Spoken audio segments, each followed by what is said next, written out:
cerebral adquirido es una lesión que se produce en las estructuras cerebrales de forma súbita en personas que, habiendo nacido sin ningún tipo de daño en el cerebro, lo sufren en un momento posterior de su vida, normalmente como consecuencia de un accidente o una enfermedad. Generalmente se produce un cambio repentino en el estado de consciencia, cuya gravedad y duración es variable, pudiendo ir desde una confusión mínima en tiempo y contenido hasta un estado de coma profundo, estado vegetativo persistente en los casos más graves. Lo que siempre se produce es una alteración de las funciones cerebrales que pueden causar perturbaciones en la vida cotidiana de la persona a nivel social, a nivel familiar, a nivel académico, y pudiendo dar lugar a secuelas importantes en el plano cognitivo, conductual, sensorial, funcional o del habla y la comunicación. Las principales causas del daño cerebral adquirido son los ictus o accidentes cerebrovasculares, que son trastornos bruscos de la circulación que alteran la función de una determinada región del cerebro. La segunda causa de daño cerebral adquirido serían los traumatismos craneoencefálicos, principalmente producidos por un accidente de tráfico, un accidente laboral, una agresión, una caída. En tercer lugar estarían los tumores cerebrales, las anoxias, que serían producidas por falta de oxígeno en el cerebro, normalmente secundarias a un infarto de miocardio, y luego habría otras causas de daño cerebral adquirido más minoritarias que serían producidas por enfermedades infecciosas o metabólicas, como por ejemplo una meningitis o una encefalitis. Un ictus es un trastorno brusco de la circulación cerebral que altera la función de una determinada región del cerebro.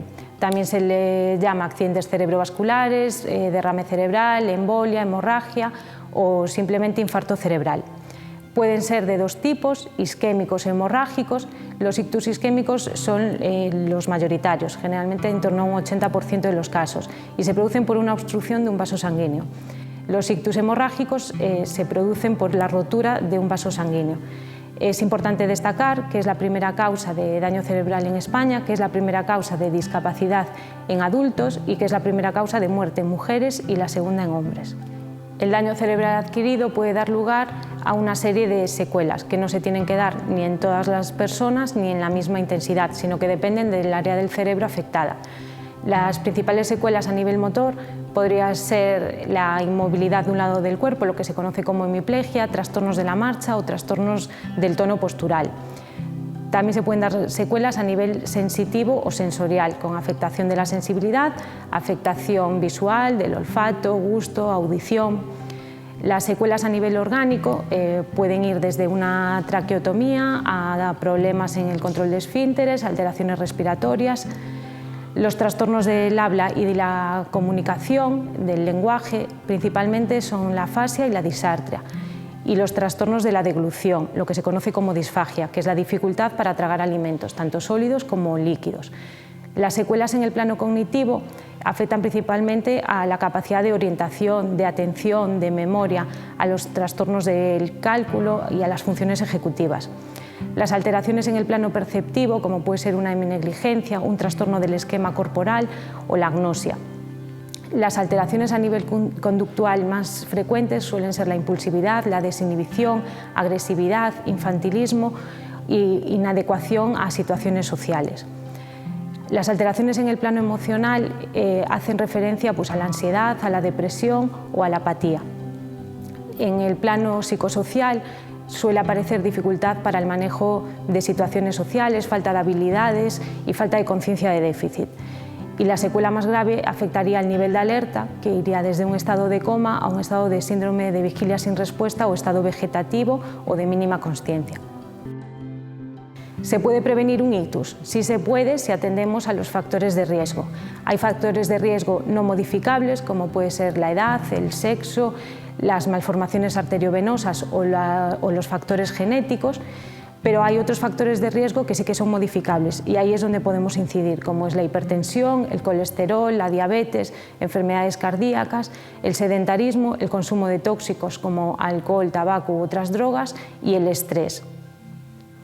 Lo más importante es mantener a raya un poco el sobrepeso, la obesidad y controlar los factores de riesgo, que son los que pueden dar lugar a que suframos un ictus.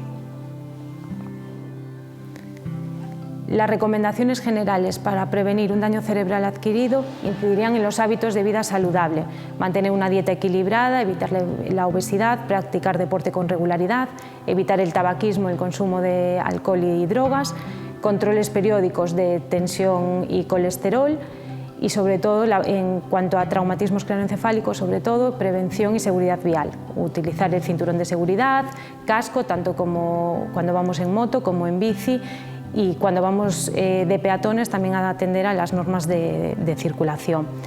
Y en seguridad laboral también es importante hacer referencia al uso de casco, de arneses, que puedan evitar también pues, un traumatismo craneoencefálico en caso de una caída de altura. Las principales señales de alarma a la hora de detectar un ictus serían la pérdida de fuerza o de sensibilidad en medio cuerpo. Por ejemplo, si intentamos agarrar un objeto con la mano pero se nos cae, la pérdida total o parcial de visión o visión borrosa también, la dificultad para hablar o para entender lo que nos dicen, si alguien nos está dando una orden pero no somos capaces de entenderla o vemos que no sigue nuestra conversación, la desviación de la comisura labial y un dolor de cabeza de inicio brusco y muy intenso y diferente al habitual, o la disminución del nivel de conciencia.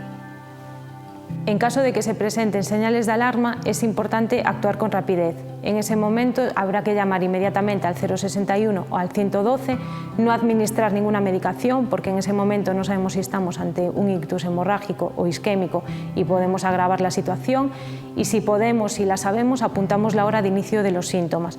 Esto es importante porque a la hora de llegar al hospital podrán determinar si se puede administrar un tratamiento u otro.